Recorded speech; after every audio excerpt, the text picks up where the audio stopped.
Hello students and welcome to online tutor में आपका स्वागत है। और यदि आप मेरे चैनल में पहली बार आए हैं तो इसे सब्सक्राइब करना ना भूलें। आज हम लोग जो मैथ का चैप्टर है सर्कल के ऊपर क्लास 9 का, उसकी जो है इंट्रोडक्शन का वीडियो पढ़ेंगे।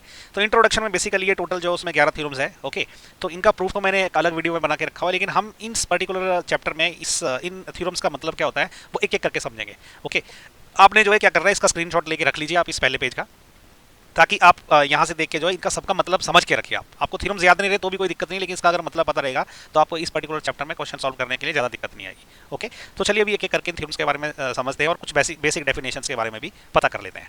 तो चलिए सबसे पहले देखते हैं कि एंगल सबटेंडेड बाय अ कॉर्ड क्या होता है। ओके, तो देखो एक सर्कल है। ओके, तो इसके कोई भी दो पॉइंट जो मिलाते हैं इसको हम बोलते हैं कॉर्ड। तो समझो इसके कॉर्ड है ए और बी। ओके, जब इसका ए और बी को जब हम सेंटर से मिला दें ना, ओके, समझो ये इसका सेंटर ओ है, तो ये जो इसने यहाँ पे एंगल बनाया, ये वाला एंगल 1, तो ये होता है एंगल सबटेंडेड बाय अ कॉर्ड। ओके, तो ये सेंटर बेस ने जो भी एंगल बनाया वो इसका एंगल सबटेंडेड होता है। तो वैसे आर्क भी सबटेंड करती है एंगल। ओके, अब आर्क क्या है, ये समझो ये वाली आर्क है, ये same arc A B. Okay, तो ये जो सेंटर पे एंगल सबटेंड करेगी वही वाला एंगल सबटेंड करेगी, एंगल 1। ओके, तो कॉर्ड और आर्क अगर ये सेम पॉइंट के बीच में है तो वो सेम एंगल सबटेंड करती है। ओके, तो अभी क्या करते हैं हम लोग नेक्स्ट स्लाइड में, थ्योरम 9.1 है, तो आपको थ्योरम याद रखने की जरूरत नहीं, लेकिन आपको इसका मतलब क्या है वो सिर्फ याद रखने की जरूरत है। ओके, ये बोला कि equal chord of a circle subtend equal angle at the centre. इसका मतलब क्या है, अब ये सर्कल है, समझो ये है कॉर्ड। ओके, और इसको मैं कॉर्ड ए भी बोल देता हूँ। ओके, तो इसको फिर सेंटर से ज्वाइन किया ए और बी को, तो ये पॉइंट ओ है। अब इसने फिर से एंगल सबटेंड किया एंगल 1। ओके, एक और कॉर्ड है। ओके, इसको मैं बोल देता हूँ सी डी। अब ये ए बी और सी डी के आपस में बराबर है। Okay, so A B is equal to C D. अगर ये दोनों आपस में बराबर है तो ये जो सी डी एंगल सबटेंड करेगी सेंटर पे, समझो ये एंगल 2 है, तो ये दोनों एंगल आपस में बराबर होंगे। इसका मतलब ये जो एंगल 1 है ना, ये एंगल 2 के बराबर होगा। ओके, यानी कि कॉर्ड अगर बराबर है तो उसका एंगल सबटेंडेड भी बराबर है। ओके, अब इसका वाइस वर्सा भी ट्रू है। ओके, अगर आपको ये बोला गया कि एंगल जो है बराबर है तो इसका मतलब ये होगा कि कॉर्ड बराबर होगी। ओके, इसका मतलब कि C D equal to A B होगा। ठीक है, तो वो बनती है थ्योरम 9.2। मतलब अगर आपको किसने ये बोल दिया कि भाई एंगल जो है सेंटर में बराबर है, तो आप ऑटोमेटिकली उससे ये मतलब निकाल दीजिए कि कॉर्ड भी बराबर है। ओके, यही चीज आर्क के लिए भी लागू होती है। ठीक है, जैसे आर्क है ए बी, ओके, और ये आर्क है सी डी। अब अगर ये दोनों आर्क आपस में बराबर है ना, तो ये जो एंगल सबटेंड करेगी, इसने एंगल 1 किया, इस वाली आर्क ने एंगल 2 किया, तो ये एंगल 1 और 2 आपस में बराबर होंगे अगर आर्क आपस में बराबर है। ठीक है, तो ये स्टेटमेंट आर्क के लिए भी कि equal arc of a circle subtend equal angle at the centre. मतलब आपको बोला है कि आर्क बराबर है तो इसके एंगल भी बराबर होंगे। अगर आपको बताया कि एंगल बराबर है तो ऑटोमेटिकली आर्क भी बराबर होगी, तो उससे ये फैक्ट निकलता है। ओके, अभी थ्योरम 9.3 में क्या बोला है, the perpendicular from the centre of a circle to a chord bisects the chord. ये इंपॉर्टेंट है, याद रखिए इसको। ओके, अब एक सर्कल है, इसकी समझो एक कॉर्ड है, ये कॉर्ड मैं बोल देता हूँ ये ए बी है। ओके, अब इस सेंटर से ना इसके ऊपर के परपेंडिकुलर गिरा है, ये ओ है, इसको समझ लो कि इसने एम पॉइंट पे परपेंडिकुलर गिराया है। ओके, ये एंगल 90 डिग्री का, तो इसका मतलब ये जो ए एम है ये एम बी के बराबर रहेगा। ओके, अगर ये परपेंडिकुलर गिराया है तो ये इसका मतलब क्या है, जो ए एम है ना, this will be equal to M B. इस थ्योरम का ये मतलब है। ओके, कहीं भी आपको क्वेश्चन में बोलेंगे कि भाई ए बी के ऊपर सेंटर से परपेंडिकुलर गिरा है, तो ऑटोमेटिकली जहां पे भी मिलेगा परपेंडिकुलर तो ये दोनों आपस में पार्ट बराबर हो गए, मतलब A M will be equal to M B. Okay, अब थ्योरम 9.4 जो है इसकी ऑपोजिट है। ओके, कि अगर सेंटर से मैं इस कॉर्ड का मिड पॉइंट गिराता हूं तो इसका मतलब कि ये एंगल 90 डिग्री का है, इसका मतलब ये है।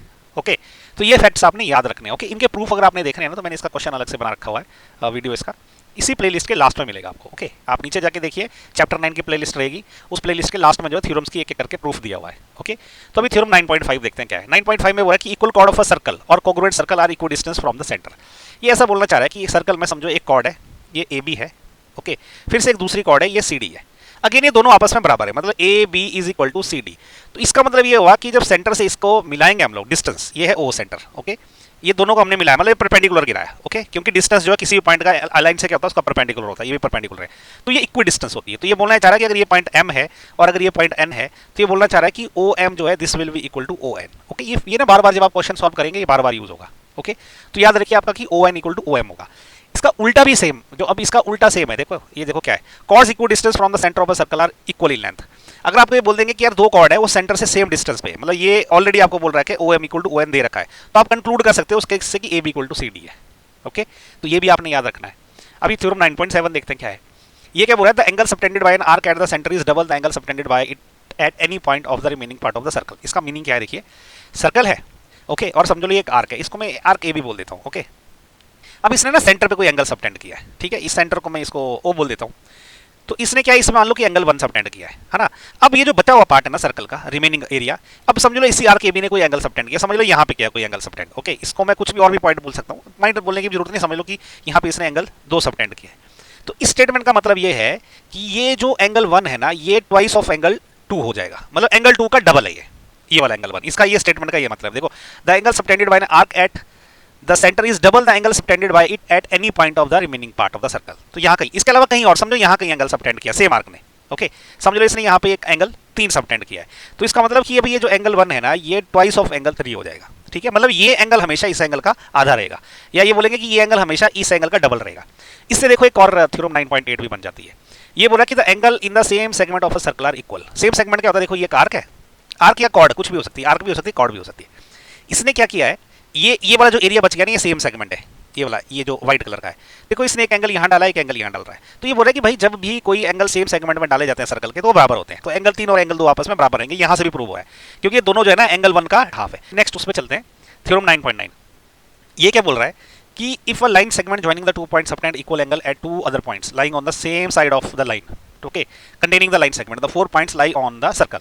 इसका मतलब देखिए समझा देता हूं मैं, समझो एक लाइन है, ये है ए बी, इसके एक साइड पे समझो नीचे वाली साइड पे कोई एक और पॉइंट है, समझ लो यहाँ पे ना कोई पॉइंट सी है, ये वाला, ये पॉइंट सी है, और यहाँ पे इसने एक एंगल डाला है एंगल 1, ओके और इस लाइन के इसी साइड पे, ऑपोजिट साइड पे नहीं, नीचे वाली साइड पे ही कोई एक और पॉइंट है, यहाँ पे ले लेते हैं पॉइंट सी, ओके ये वाला पॉइंट सी ले लेते हैं, और मान लो इसने यहाँ पे एंगल 2 डाला हुआ है।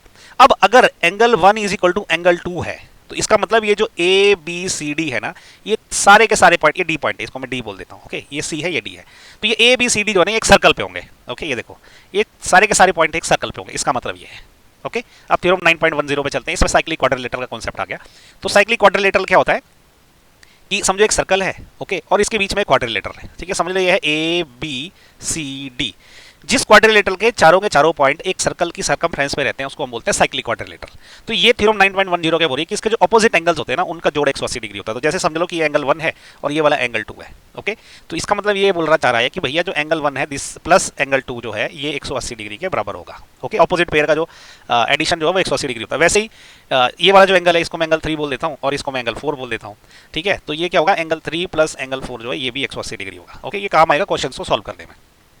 तो अब इससे उल्टा निकलता है थ्योरम 9.11। 9.11 में मैं क्या बोलता हूं कि अगर कोई क्वाड्रिलेटरल है ना, अगर उसके ऑपोजिट एंगल्स जो है उनका पेयर अगर उनका जो जोड़ अगर 180 डिग्री हो गया ऑपोजिट एंगल्स का, तो वो साइक्लिक है, ओके इसी की उल्टी स्टेटमेंट है ये। तो अभी देखिए हमने जो है पूरा समझ लिया कि कौन सी थ्योरम क्या कर रही है, ओके तो ये उसकी समरी है। मैं फिर से एक बार समरी आपके सामने लेके आया हूँ, तो इसको एक एक करके इसके मतलब समझ लीजिए, आपके लिए काफ़ी इजी पड़ेगा पर्टिकुलर चैप्टर के क्वेश्चन सॉल्व करना, ओके। सो अगर आपको मेरा वीडियो पसंद आए तो उसको लाइक शेयर और सब्सक्राइब जरूर करें। So thank you so much for watching my video, thank you.